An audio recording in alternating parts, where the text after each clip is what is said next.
A new report by the United Nations says that there are, quote, reasonable grounds to believe that rape and gang rape occurred during the October 7th terrorist attacks led by Hamas against Israel.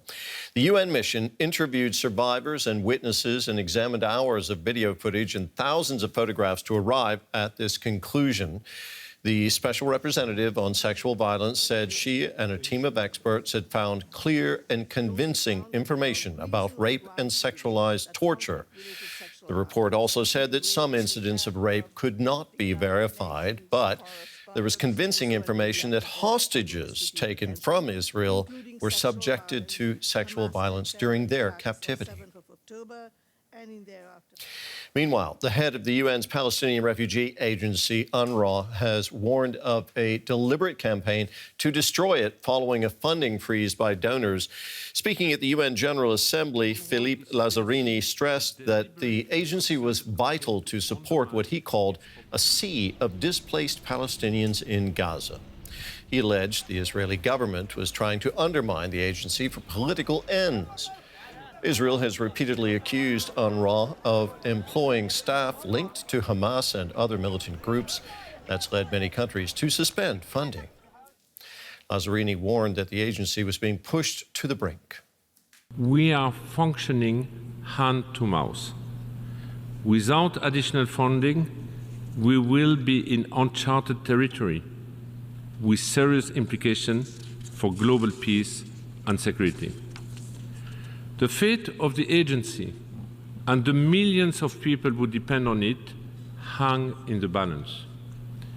Excellencies, UNRWA is facing a deliberate and concerted campaign to undermine its operations and ultimately end them. DW correspondent Tanya Kramer joins us now from Jerusalem. Tanya, the head of the UN Palestinian Refugee Agency claims there's a deliberate and concerted campaign aimed at ending its operations in Gaza. What's Israel's response to that?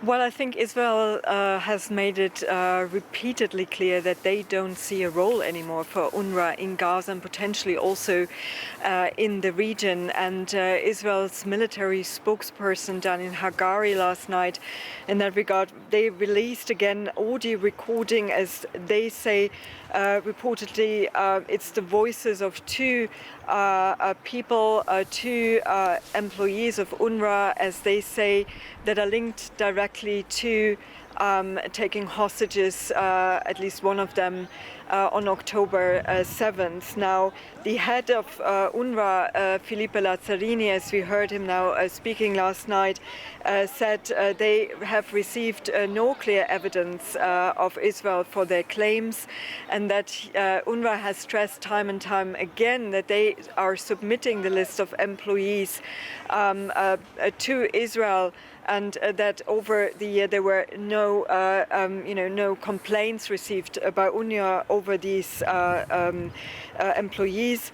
Of course, this has direct repercussions, as we heard, for Palestinians in Gaza. UNRWA is the biggest aid provider in Gaza, and obviously a lot of donor countries have suspended their aid. So this has a direct impact now on the people in Gaza. Now, the UN had also faced criticism for reacting too slowly to reports that Hamas used sexual violence during its attacks on October 7th, Tanya.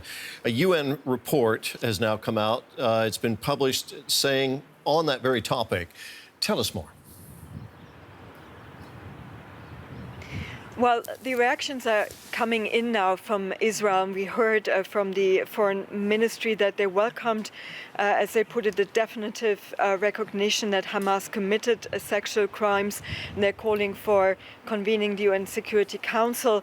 We also just got a statement by President Isaac Herzog calling the report of immense importance, showing that there was systematic and ongoing sexual crimes committed by Hamas. Now, this comes, as you said, there was a lot of criticism leveled at the United Nations, especially also at the UN Women Agency, that there were not acting fast enough, not taking it serious enough. And now we have the UN Special Representative on Sexual Violence and Conflict, Pramila Patten. As you said, they were in Israel gathering the information, and she has said that they found clear and convincing information that hostages have been subjected to sexual violence, that this could be potentially be ongoing, and also that there were reasonable grounds to believe that sexual violence, rape and gang rape happened during the terror attacks on October 7th.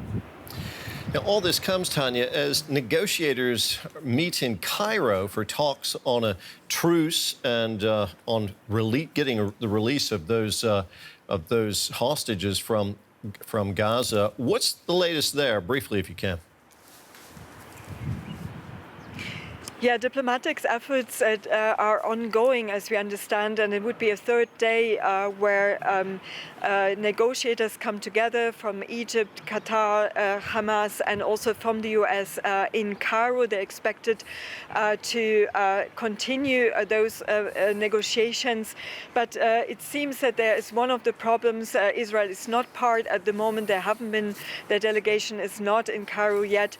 They have said that they want to see a list of Hamas of those hostages that are still alive. 130 hostages are believed to be in Gaza. 30 of them are presumably have been killed, but they want to see this before those negotiations are further going. Tanya, thank you very much. That was our correspondent, Tanya Kramer, in Jerusalem.